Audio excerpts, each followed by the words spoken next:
Oi, galera! Bom dia! Bom dia, Giovana Nogueira! Bom dia! Bom dia! Bom dia, Léo! Bom dia, Proença!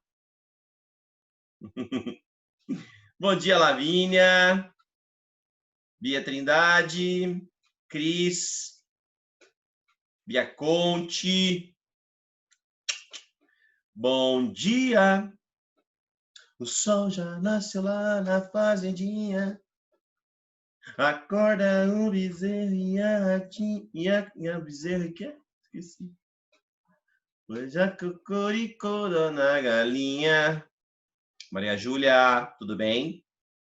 Isabela, Arano, Luiz Augusto. Chega mais, gente. Tô esperando vocês chegarem. Tá chegando todo mundo. Já chegou bastante gente já. Oi, Rafa. Bom dia, Mani. Linda. Tudo bom? Saudade de vocês. Todos. Eu tô com a camiseta de vocês, ó. Terceirão 2020. Terceirão mais louco. Ó, não tem, ninguém vai ganhar de vocês. É o terceirão mais chapado que existe, né? Terceirão do coronga. Terceirão do isolamento. Vocês vão dizer para os seus filhos. Ah lá, ó, vou mostrar atrás. Eu tô de bermuda, tá, gente? Não tem problema não, né? Olha lá. Monsagrado. Que é Monsagrado, velho. Monsagrado. Terceirão mais louco da história da humanidade universitária. Humanidade universitária, né? Vai falar pro teu neto, olha, quando o vô estudou no universitário, nós estudamos em casa, pelo computador. Daí o neto vai falar assim, mas o que é computador, pai? Né? Com certeza. Tipo assim, meu vô fala, nós estudamos pela máquina de escrever, né? Vai ser mais ou menos desse jeito. O historiador gosta dessas piras, sabe? Daqui, o que vai ser, como é que vai ser a explicação e tal, lá no futuro e tal. Bom, vamos trabalhar?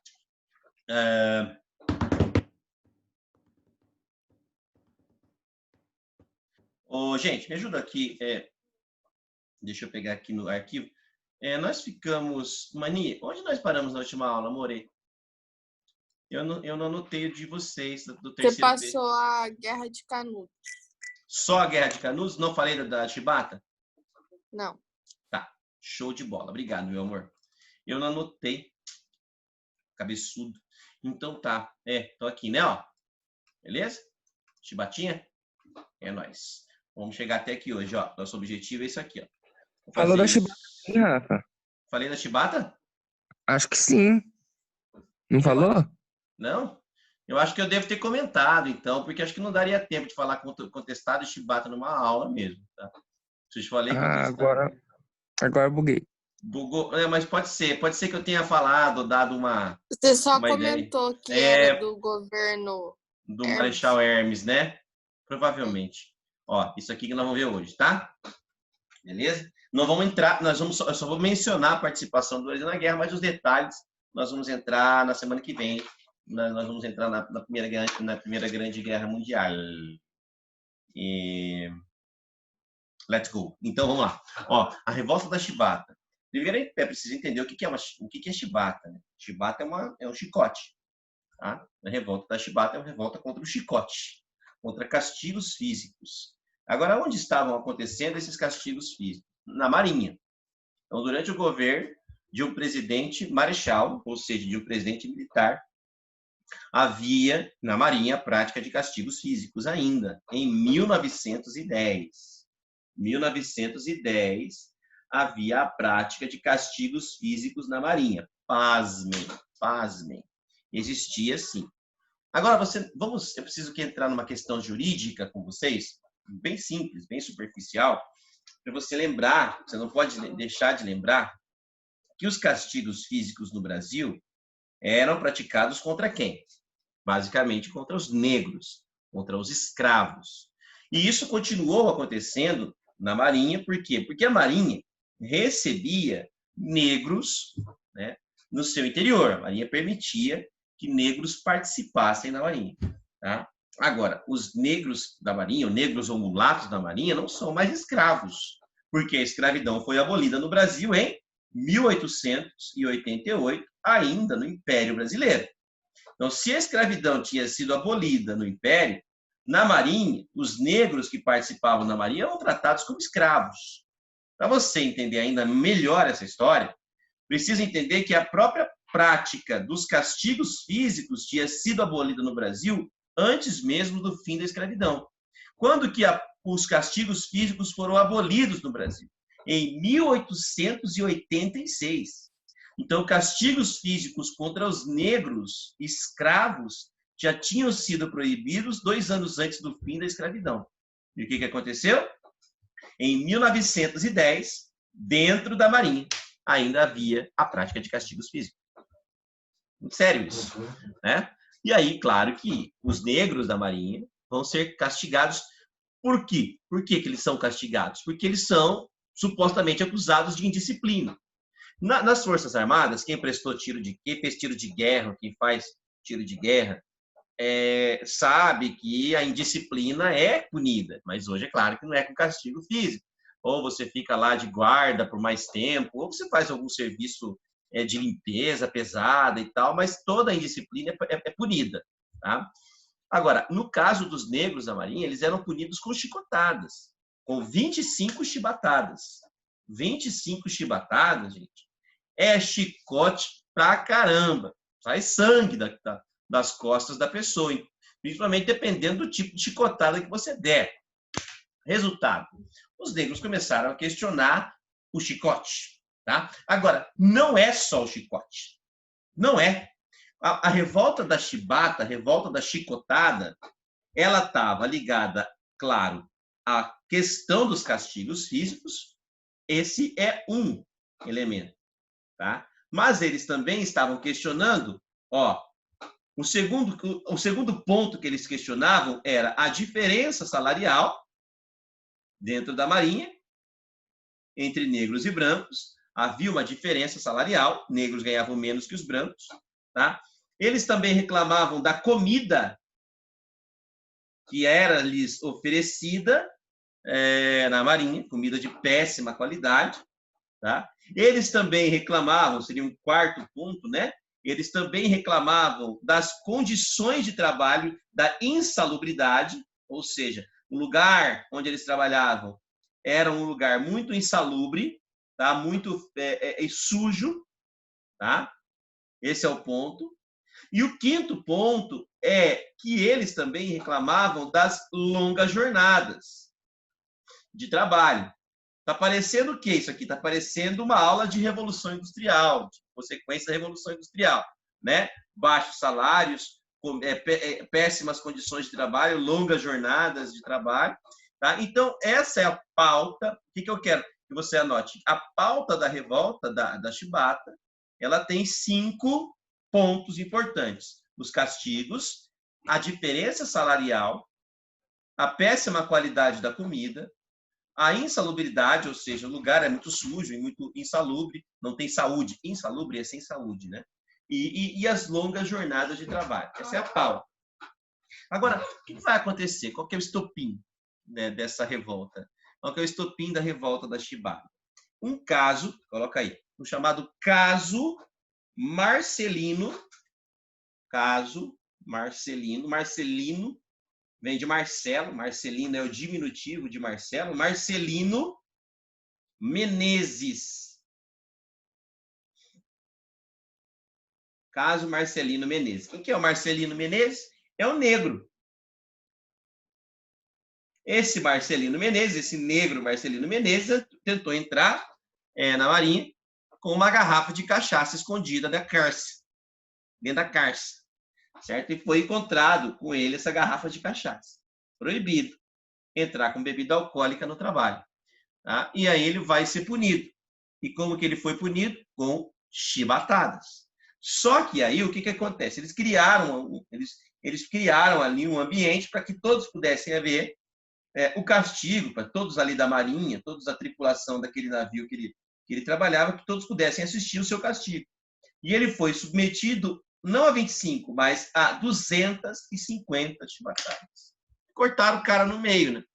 inteiro 250 chibatadas nas costas do cara, e esse foi o estopim. Então, o caso Marcelino Menezes foi o estopim da revolta da chibata. 1.200 marinheiros, entre negros, mulatos, tomaram 4 encouraçados brasileiros, tomaram 4 navios brasileiros e ameaçaram bombardear o Brasil, bombardear o Rio de Janeiro, caso as suas reivindicações não fossem atendidas. Onde estavam essas reivindicações? Em uma carta escrita pelos revoltosos, onde ele pedia, onde nessa carta estavam exigências em relação àquela pauta que nós acabamos de escrever. Ou seja, acabar com os castigos, melhorar o salário, melhorar a comida e diminuir as jornadas de trabalho.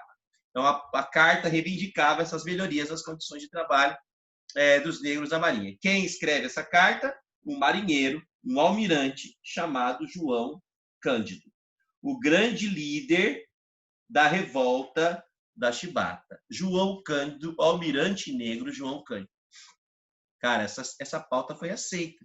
Essa carta ela foi recebida pelas autoridades da Marinha, né, que conseguiram arrefecer esse movimento, eles conseguiram amenizar esse movimento, e o que veio logo depois foi vieram algumas atitudes da Marinha para tentar impedir que esse tipo de coisa acontecesse de novo. A revolta da chibata, na verdade, o governo anistia os líderes da revolta, fala, beleza, a gente vai dar essa regada, a gente anistia vocês, a gente vai analisar essa carta, e aí, logo depois que a revolta acabou, a Marinha aprovou uma lei que permitia, né, facilitava a expulsão de marinheiros da Marinha, caso eles fossem considerados hostis à Marinha.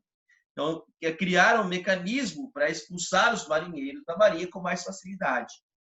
Mas não foi isso. Isso é de menos. O que aconteceu? Logo depois da revolta da chibata, numa prisão da Marinha, a Marinha tinha uma prisão, para você ter uma ideia. A Marinha tinha uma prisão que ficava no Rio de Janeiro. A revolta da chibata foi no Rio de Janeiro, tá, professor? Tá? Ela acontece em 1910, aqui, ó. Coloca aqui, ó. 1910. Tem gente perguntando a data aí. 1910.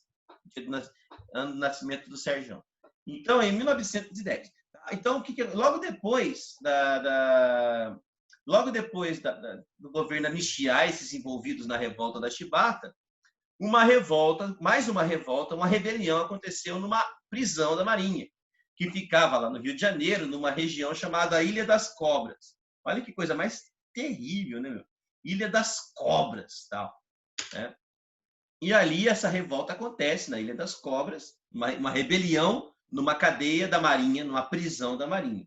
E essa revolta ali, essa rebelião, foi utilizada como argumento para prender os responsáveis pela revolta da Marinha. Tipo assim, o governo acusou essa rebelião na Ilha das Cobras, ele acusou os envolvidos na antiga revolta da chibata. E qual foi a atitude do governo? Foi prender, ó, quem estimulou essa revolta foi esses caras, né, que lá agora há pouco fizeram a revolta da chibata. Eles estão inflamando a Marinha. A Marinha está pegando fogo por causa desses caras. Vamos prender. Prenderam 31 marinheiros que estavam envolvidos na revolta da chibata. Só que essa prisão, cara, o que os caras fizeram? Os caras prenderam e colocaram todos numa mesma cela. Todos os envolvidos na revolta da chibata foram colocados numa mesma cela. Como não tinha muita cela, porque a prisão estava cheia, eles improvisaram uma cela que estava sendo utilizada como depósito para a construção da ampliação da cadeia. E nessa cela eles colocaram os caras. O problema é que essa cela estava cheia de cal. Cheia de cal. Cal é um produto para construção. Você fazer as coisas, né? Tipo, você usa tudo em química e sabe que cal é um elemento, tem um poder de destruição muito grande. É química pura. Então esses caras ficaram ali. Era véspera de Natal de 1910. 24 de dezembro de 1910. Os caras prenderam os caras e foram para casa. E deixaram os caras lá presos, sem comida. Dentro de uma sala com cal, respirando aquela cal. Né? Depois do Natal, no dia 26, os caras voltaram. para saber como é que estavam lá os presos. Eles eram muito bem tratados, pelo jeito. Daí o que aconteceu? Chegaram lá, dos 31, tinham sobrado 2. Morreram 29. 29 pessoas morreram. Dos 2 que sobraram, um era quem? O João Cândido, o líder da revolta da Chibata. O cara que escreveu a carta reclamando do governo, reclamando para o governo. Então, para você ter uma ideia, sobraram 2 caras, os 31 envolvidos, porque foram presos numa cela cheia de cal. E o João Cândido, ainda foi condenado.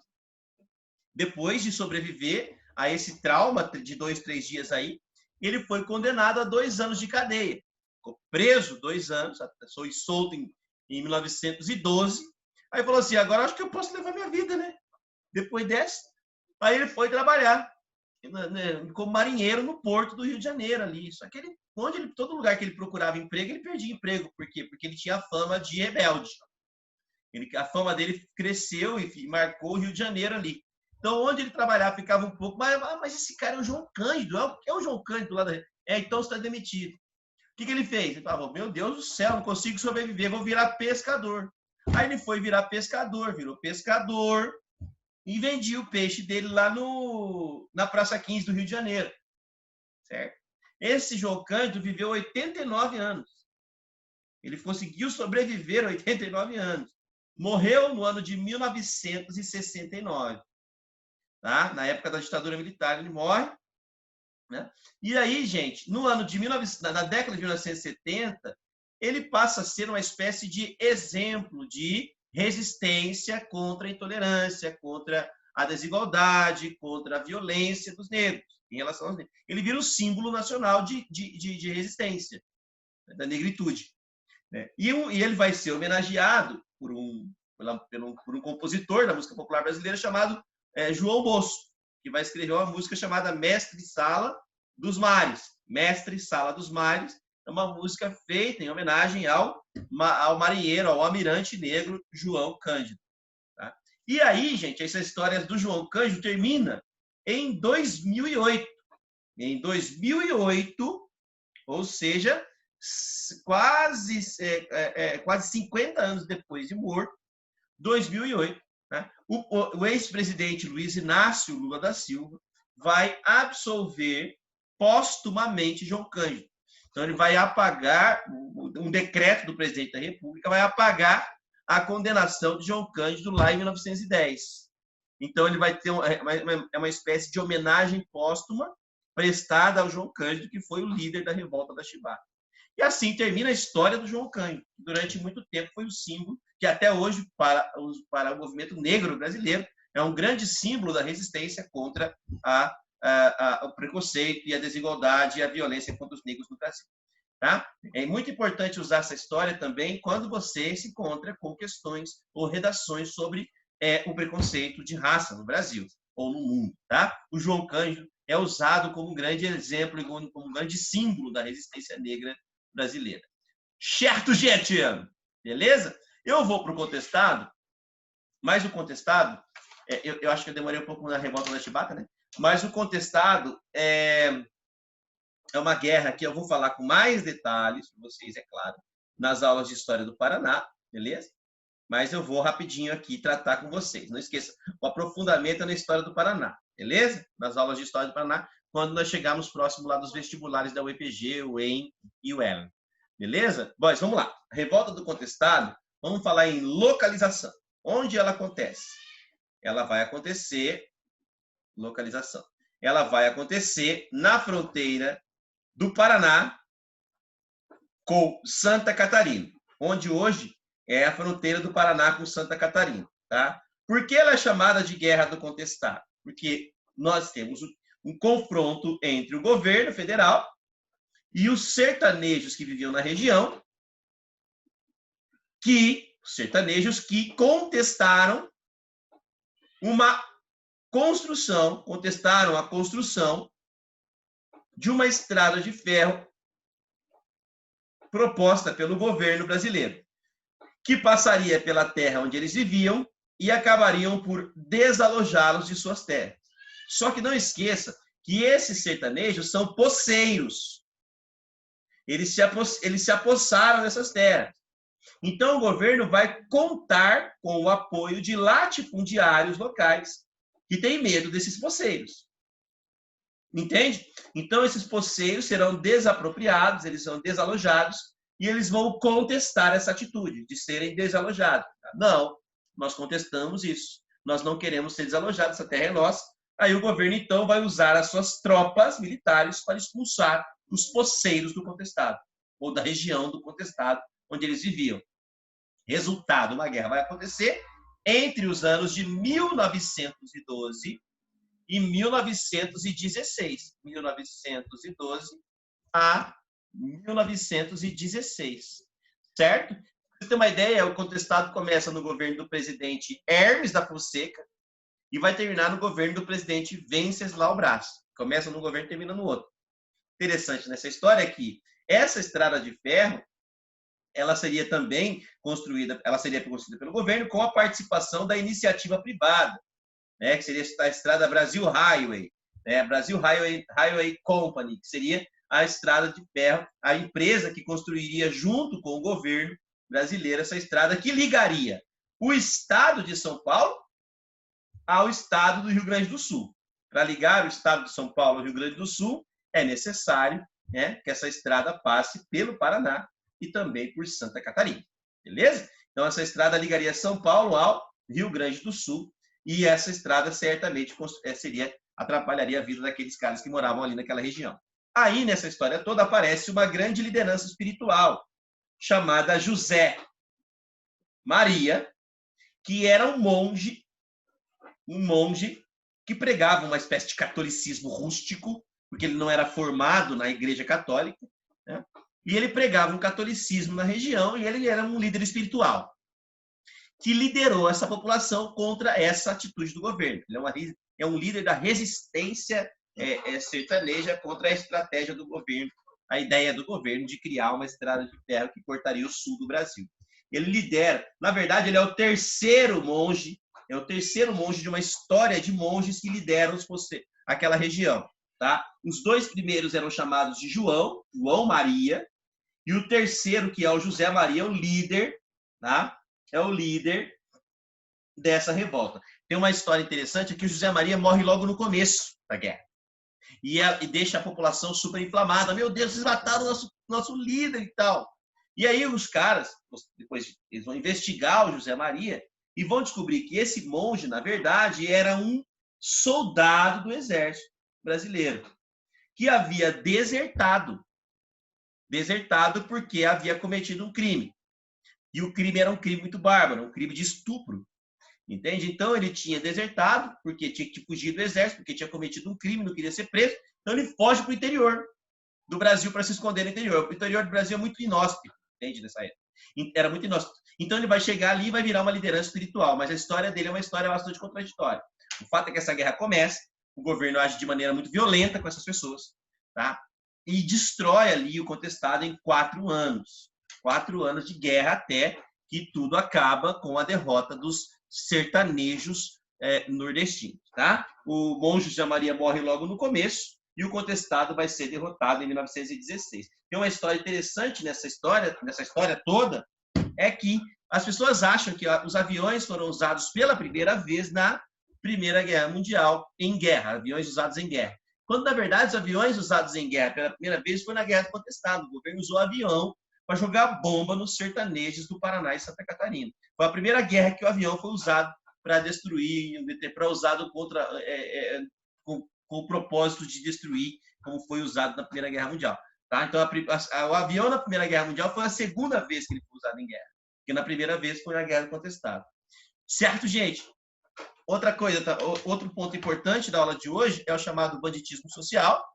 O que é o banditismo social? É o movimento de nordestinos que cometem crime em nome da sobrevivência. É uma história louca, né? O que é esse movimento? Ele é chamado movimento do cangaço, tá? Que é o movimento dos cangaceiros. E quem que é o cangaceiro? É o cara que usa canga. E o que é a canga? A canga é uma roupa, tá? A canga é uma roupa multiuso. É uma roupa que você pode usar, e nela você leva as suas armas, Nela você leva comida, leva água, leva tudo que você precisa. Então, é uma canga, o cangaceiro é quem usa canga e o movimento do cangaço é o movimento dos cangaceiros. O que esses caras fazem? Esses caras praticam crime, supostamente em nome da sobrevivência. Praticam crime em nome da sobrevivência. Eles dizem praticar crimes em nome da sobrevivência. Agora, uma coisa séria, né? Por quê? Porque eles argumentam que o crime que eles cometem é porque eles não têm o governo a seu favor. Então, eu vou fazer isso porque eu tenho, a única alternativa que eu tenho é essa. Então, esses caras, eles eram antigos, esses cangaceiros, eles eram antigos capatazes de grandes fazendeiros nordestinos, tipo segurança de fazenda. Então, esses caras abandonam essa profissão e viram bandidos que vão andar pelo Nordeste roubando, assaltando as pessoas, né? Então, que tipo de crime eles cometem? Eles vão invadir igreja, vão roubar a igreja, eles vão invadir o comércio, vão roubar o comércio, eles vão invadir fazendas, vão roubar fazendas, eles vão ser contratados por fazendeiros para matar outros fazendeiros em casos de disputas de terra. Então, eles vão ganhar muito dinheiro com isso, cometendo crimes supostamente em nome da sobrevivência. O bando mais famoso é o bando do Virgulino Ferreira da Silva, o Lampião, o bando mais temido do Nordeste brasileiro, que vai andar pelo Nordeste cometendo crimes, tá? Entre os anos 20 e os anos 30. Ou seja, quase 20 anos de história do bando mais temido do Nordeste, o bando de criminosos mais temido do Nordeste. Agora, tem uma história interessante, é que o cangaço hoje, tá? Hoje, ele é um meio de vida para muita gente do Nordeste, que ganha dinheiro com essa história. A roupa do cangaceiro é vendida para o turista. O chapéu do Lampião é vendido para o turista. Por quê? Porque o cangaço ele desperta um misto de heroísmo e vilania. Para alguns, eles são heróis, porque roubam dos ricos, tá? Como tipo Robin Hood, né? Para outros, eles são vilões, porque são assassinos, são estupradores, são ladrões, entende? Então, o banditismo social ele é bifurcado. Ele pode ser visto de uma maneira heróica por alguns, mas também são vistos de maneira vilã, são vilões na visão de outros. O bando de Lampião é o bando mais famoso que andou pelo Nordeste. Tanto é que o bando de Lampião só foi vencido na época da ditadura Vargas, em 1938. Pra você ter uma ideia, o governo venceu essas tropas, pegou o bando de Lampião, matou o bando de Lampião e decapitou o bando. Arrancou a cabeça de todo mundo, colocou numa escadaria, tirou uma foto e mandou para o Brasil inteiro nos jornais. Arrancou a cabeça de cada um. Você quer ver essa foto? Vou mostrar para você, peraí. Essa foto é louca, hein? Não vai dormir, né? Essa noite, por causa disso. Vocês são bebezinhos e tal. Deixa eu achar. Tá aqui, ó. Quer ver? Oi, gente. Questões sobre renascimento. Eu tinha aberto uma questão aqui. Aqui, aí, achei. Peraí, deixa eu ver aqui. Isso aqui é outra coisa. Aqui, ó. Ó. Essa é a foto do bando de Lampião. Está na Folha de São Paulo essa foto, mas é uma matéria da Folha de São Paulo sobre os 75 anos da morte de Virgulino Ferreira. Ó, esse aqui é o Lampião. Essa aqui é a Maria Bonita, mulher do Lampião, e os outros são integrantes do bando, que foram assassinados. Você está vendo? É uma escada, é uma escadaria, aqui atrás é uma igreja, eles foram pegos e expostos em praça pública. Note o chapéu, ó, isso aqui, ó. Hoje é vendido no Nordeste como souvenir e tal, armas, ó, o tamanho de armas de grosso calibre, tá vendo? Ó a roupa do cangaceiro, aqui não dá para ver direito. Mas aqui, ó, é um trecho da roupa, ó, tá vendo? Cheio de bolsos, ó. Sabe? Uma roupa de couro resistente aos galhos secos da caatinga, aqueles galhos que cortam mesmo. É uma foto pesada? É.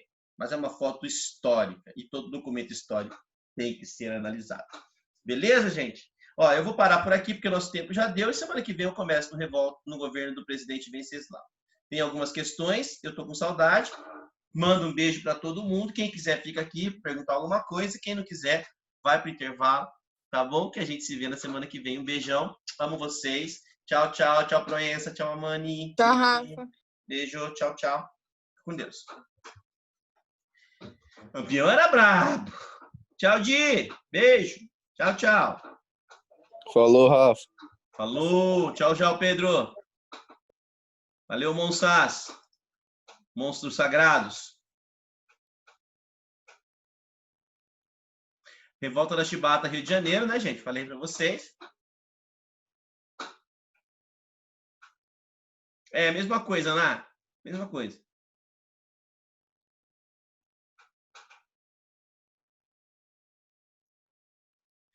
As outras respostas já estavam chibatada 5, igual a porrada de manhã.